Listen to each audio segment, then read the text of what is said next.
friends, it's just Martine, and welcome to the second to last week of the Squash That Series tournament. Squash That Series is a readathon that happens several times a year where we focus on sequels of books. It's created by Bailey from Is Bailey Reading and Kayla from Kayla Ray Reads. We're in the middle of a tournament bracket. This week I'm on Team Bailey, and we rolled to play the game board again. I played this game board the time that the original round happened. I'll try to remember to link that vlog here as well as my vlog from last week. Full transparency, it's actually a couple days into the round and things got crazy, but I'll let you know what I've been reading, what I've been rolling, etc. We'll start from the very beginning of the board. I rolled my 6-sided die and I moved my little paper crane David to the 5th spot.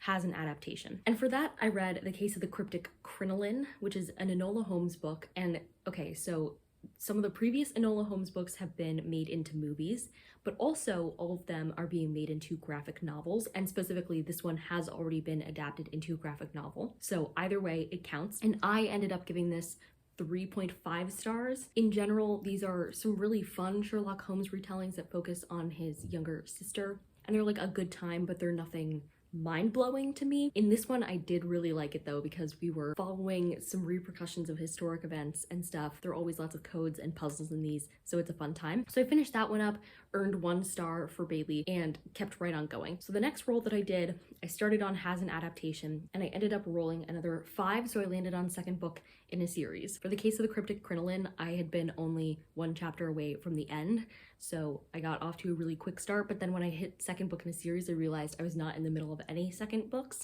So really quickly, I picked up The Crime Beat, Washington, D.C. This is the second book in a series. I have a little bind up of the first 3, and it's a really quick, like just over 100 pages book. And I ended up giving this 2.5 stars. The basic plot of this whole series is we are following this journalist and she works with this police officer, and there are some like assassinations going on and they're trying to figure out what happens. Unfortunately, this is one of those series where it's really important for you to know what happened in the previous book to understand what's happening when you start the next book.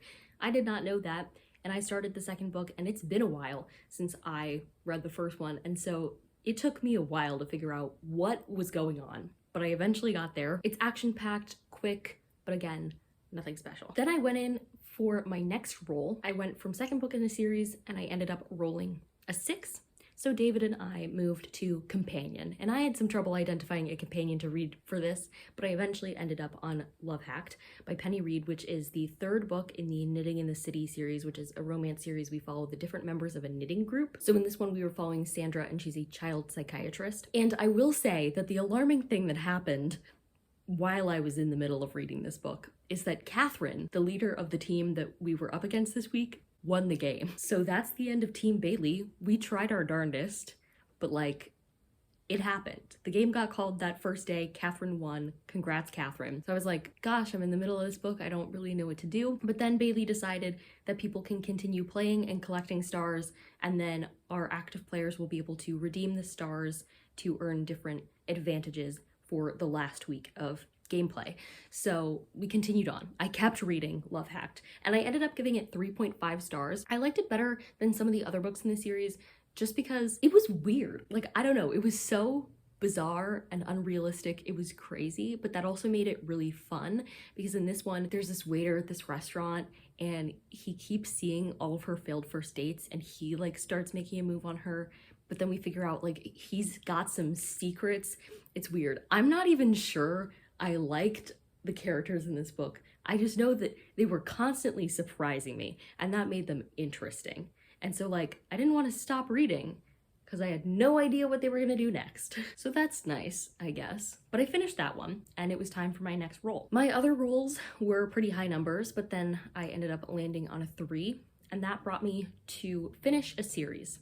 And so for that, yesterday I read Under the Smoke-Strewn Sky by Ada Brubaker, which is the last book in the Up and Under series, which is this series about these kids who go into this fantastical world called the Up and Under, and they're just trying to follow the impossible road to go home. Kind of like a very, very whimsical Wizard of Oz situation, as if Wizard of Oz isn't whimsical, but this is even more whimsical. And so I read this. I had a pretty good time. I gave it a 3.5. I thought it ended the series on a really nice note. This series has maybe not been my favorite thing that this author has written. A. Deborah Baker is technically a pen name for Seanan McGuire. I've definitely enjoyed other books by Seanan McGuire more. It's probably because these books were so high in nonsense, and when Seanan McGuire writes books, there are two different ways to go, and this is based on her Wayward Children series. There's like high nonsense and then high logic, and I always get along really well with the high logic books, and I always have trouble with the high nonsense books, because if a random door came to pick me up and bring me to my perfect world, it would not be a nonsense world. I can tell you that for sure right now. So I struggled with the nonsense of the Up and Under. It was a fun challenge. I had a good time regardless. So then I continued my move on the board, and I landed with a 3, and I ended up on the prompt series that has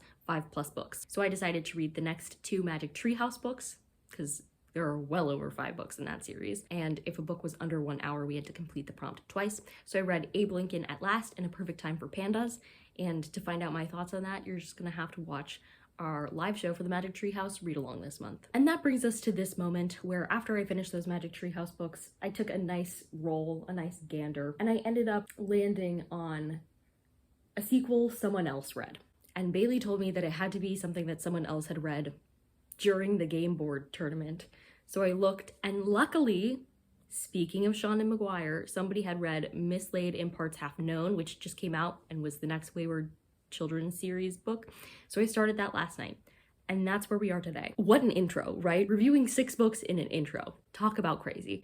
But it's Friday morning, we're going to see where the weekend takes us, and I'm excited to read some books. Hello, it's Friday night, and I just finished reading Mislaid in Parts Half Known by Seanan McGuire, which I'm giving 4.5 stars. At first, I was like not into it and needed some situating myself in the world, which is why it's not a 5 stars. But by the end, I felt like I wanted to cry. I don't know what to tell you. In this series, children see doors that lead them to their perfect worlds, and there's this school back on Earth that is for kids who get sent back from their worlds and are having trouble adjusting.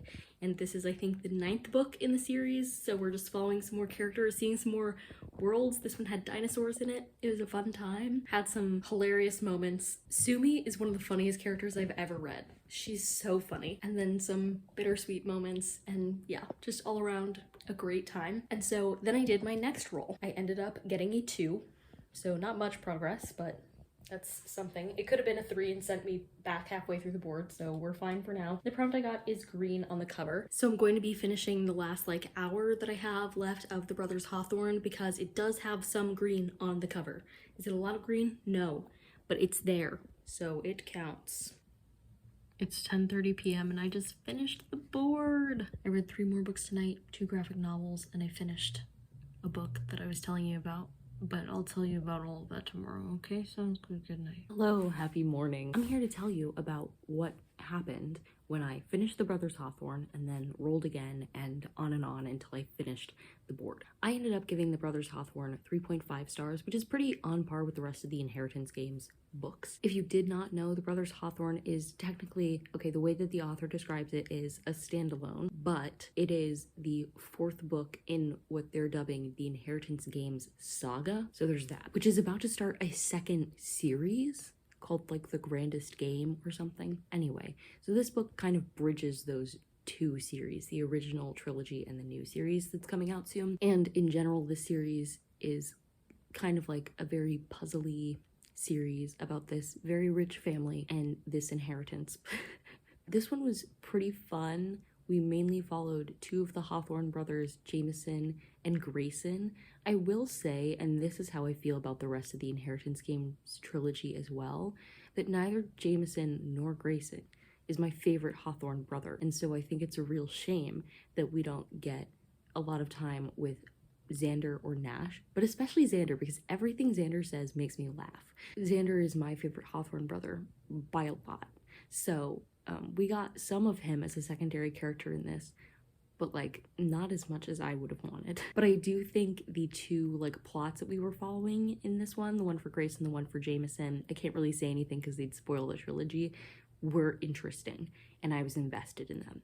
So that's good. And I do love that this series has incredibly short chapters.